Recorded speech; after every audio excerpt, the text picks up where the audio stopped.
Bismillahirrahmanirrahim. Assalamualaikum warahmatullahi wabarakatuh. Alhamdulillahirabbil alamin. Mari kita lanjut masih mengenai ulasan dari buku Islamologi karya Maulana Muhammad Ali MALLB yang insya Allah pada hari Selasa pagi ini akan membahas tentang pintu wahyu tidak ditutup.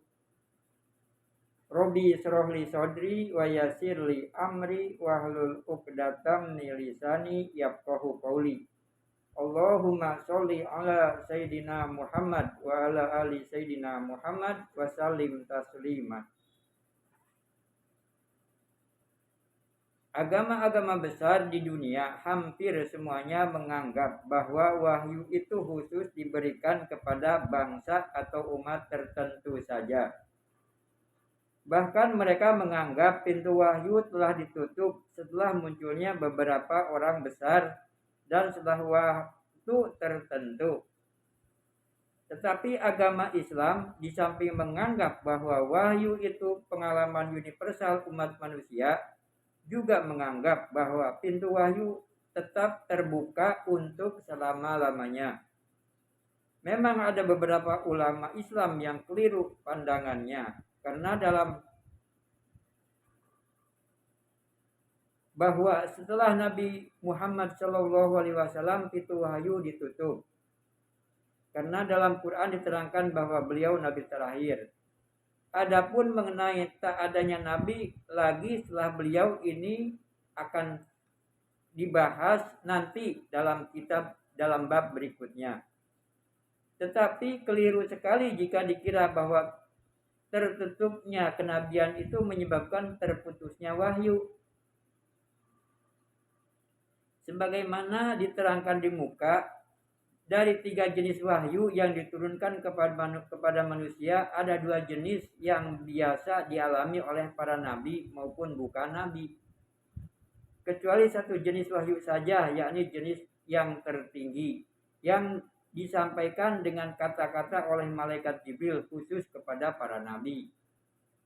Oleh sebab itu, jika dikatakan bahwa setelah Nabi suci Muhammad SAW tak akan datang nabi lagi, maka satu-satunya kesimpulan yang dapat ditarik ialah bahwa yang ditutup adalah jenis wahyu tertinggi saja.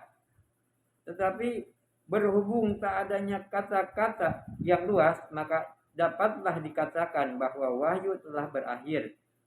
Sebagaimana kami terangkan di atas berdasarkan firman Al-Quran, firman Allah dalam Al-Quran yang terang, pemberian wahyu kepada orang yang bukan nabi adalah fakta sejarah.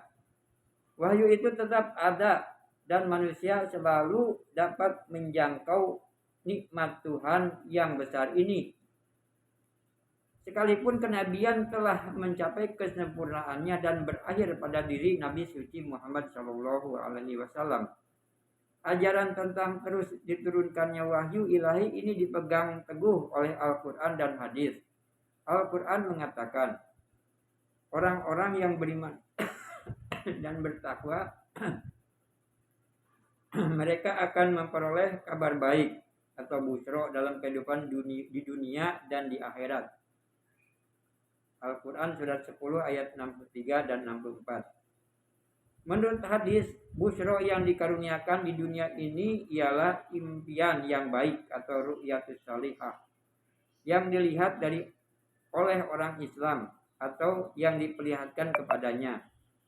Dan menurut hadis yang amat sahih, busro atau mubasyarat yang dua-duanya mempunyai arti yang sama adalah sebagian dari kenabian. Diriwayatkan bahwa Nabi Muhammad SAW bersabda, tak ada yang tertinggal lagi dari kenabian selain mubasyarat. Tatkala beliau ditanya apakah yang dimaksud mubasyarat itu, beliau menjawab, impian yang baik. Hadis riwayat Imam Bukhari nomor 91 juz 5. Menurut hadis lain, beliau diriwayatkan bersabda, impian seorang mukmin adalah 1/60 bagian dari kenabian. 1/46 bagian dari kenabian. Hadis riwayat Imam Bukhari nomor 91. Versi lain dalam hadis itu juga dikatakan, impian baik itu atau ru'ya salihah sebagai pengganti kata-kata impian orang mukmin. Di sini kata ru'yah digunakan dalam arti luas dan mencakup ilham yang dianugerahkan kepada orang soleh. Karena dalam hadis lain kita diberitahu, sesungguhnya di antara orang-orang sebelum kamu terdapat banyak pribadi yang diberi sabda ilahi sekalipun mereka bukan nabi. Jika di antara mereka ada orang yang seperti itu, maka orang itu adalah Umar. Hadis riwayat Imam Bukhari nomor 62 juz 6.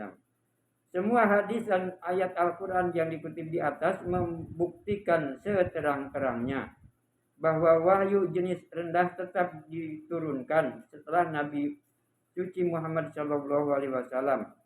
Hanya wahyu jenis tinggi sajalah yang tak diturunkan lagi setelah berakhirnya kenabian. Alhamdulillah, demikian pembahasan untuk pagi ini. Insya Allah dilanjut besok. Terima kasih. Wabillahi taufiq wal hidayah. Wassalamualaikum warahmatullahi wabarakatuh.